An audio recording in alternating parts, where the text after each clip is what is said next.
आज आपण भेटायला आला होता, काय झालं नेमकं, काय सांगाल? भेटायला नव्हतो आलो, धमकी द्यायला आलो होतो. महाराष्ट्रामध्ये मराठी भाषा लागावी यासाठी जर का आम्हाला आंदोलन करावं लागत असेल तर याच्यासारखी शोकांतिकेची गोष्ट दुसरी कुठली गोष्ट नाहीये. महाराष्ट्रामध्ये आम्हाला मराठी भाषासाठी भांडावं लागतं आणि इथे आल्याच्या नंतर हे यांचे वरचे अधिकारी काय करतात तर मराठी माणसाला पुढे करतात.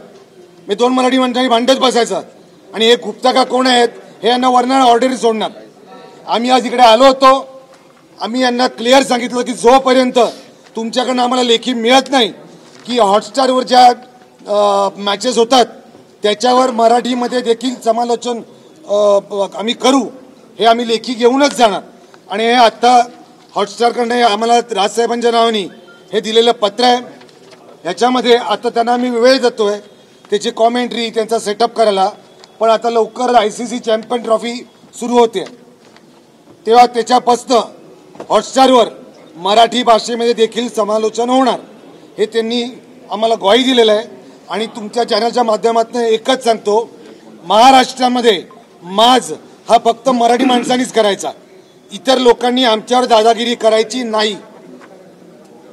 सर तुम्हाला पत्र देण्यात आलं, त्या पत्रात नेमकं काय सांगण्यात आलं त्यांच्याकडून? याच्यामध्ये लिहिलेलं आहे की हॉटस्टारवर मराठीमध्ये समालोचन ते लोक सुरू करतायत लवकरच आणि ते सुरू होईल. त्यांच्याबद्दल मी त्यांचं अभिनंदन करतो आणि मी महाराष्ट्रातल्या नव्हे जगातले सर्व मराठी प्रेक्षकांना विनंती करतो की आपण देखील, आम्ही भांडतोय मराठी भाषा दिसावी, आपल्याला ऐकू यावी मॅच बघताना, पण आपण देखील जेव्हा मॅच बघतो आपण मराठी भाषेचाच वापर करावा.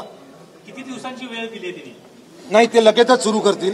त्यांना जे काय 1 आठवडा 10 दिवस लागतील तयारीला, ते बाकी टेक्निकल ते तुम्हाला व्यवस्थित सांगतील.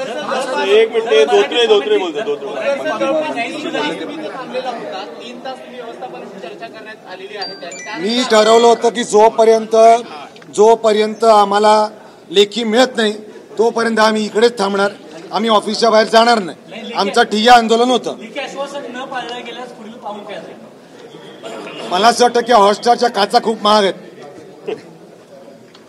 हे त्यांना पाळावंच लागेल. आपण सांगावं.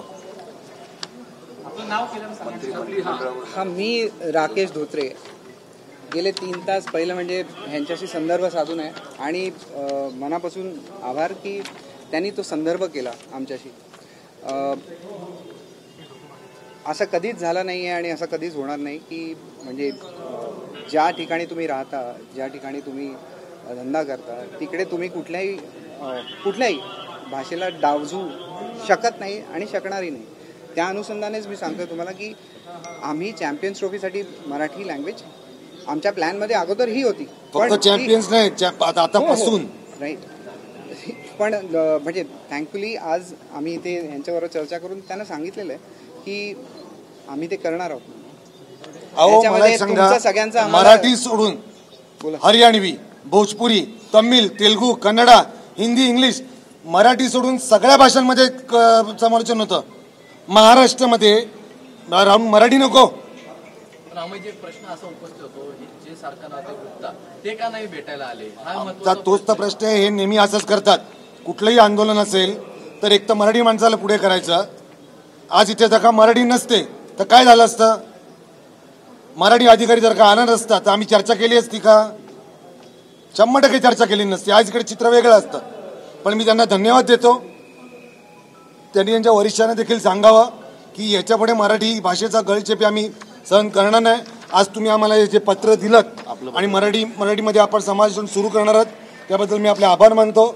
आणि आपल्या व्यवस्थापकांना हे आमच्याकडून निवेदन आहे, याच्यापुढे कृपा करून मराठी भाषेचा मान सन्मान आपल्या चॅनलकडून राखला जाईल ही आशा बाळगतो. म्हणजे एक शेवटचा प्रश्न की महाराष्ट्रामध्ये कुठेतरी अशा कंपन्यांकडूनच मराठी माणसावरती अन्याय होतोय का?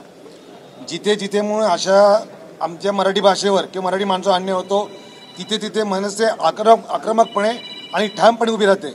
याच्या पुढे देखील मराठी भाषेचा, मराठी माणसाचा, मराठीचा अपमान झाला तिथे तिथे मनसे खंबीरपणे उभे राहील. पण एवढे दिवस झाले असं त्यांनी प्रश्न उपस्थित केला की अजूनपर्यंत मराठी भाषा का लागली गेली नाही, जिकडे भोजपुरी आहे तेलुगू आहे, कारण काय होते? तोच प्रश्न मी यांना विचारला आलो. कारण काय होते? एवढा वेळ का लागला की मराठी भाषा काय सबस्क्रिप्शनचा प्रॉब्लेम आहे आज प्रश्न तुमच्या समोर विचारला त्यांना, त्याच्यावर त्यांनी हेच उत्तर दिलं आणि अमेजींनी त्यावर उपाय पण सांगितला. त्यांचं म्हणणं आहे की मराठीचं सबस्क्रिप्शन होत नाही म्हणून, पण ते कसं व्हावं आणि काय करावं. आणि महाराष्ट्रामध्ये जरी होत नसेल तरी तुम्हाला मराठी भाषा ही लागू करावीच लागणार कॉमेंट्री, हे अमेजींनी त्यांना ठणकावून सांगितलेलं आहे. आणि याच्या पुढे त्यांना कंटिन्यू करायचं आहे, कुठलीही सबब देता येणार नाही. स्टुडिओ वगैरे जो सेट आहे तो पूर्णपणे कायमस्वरूपी त्यांना ठेवावा लागणार आहे. जोपर्यंत चॅनल चालणार आहे तोपर्यंत अगर नाहीच हे करणार असतील तर मग आम्ही महाराष्ट्र नवनिर्माण सेना आमच्या पद्धतीने काम.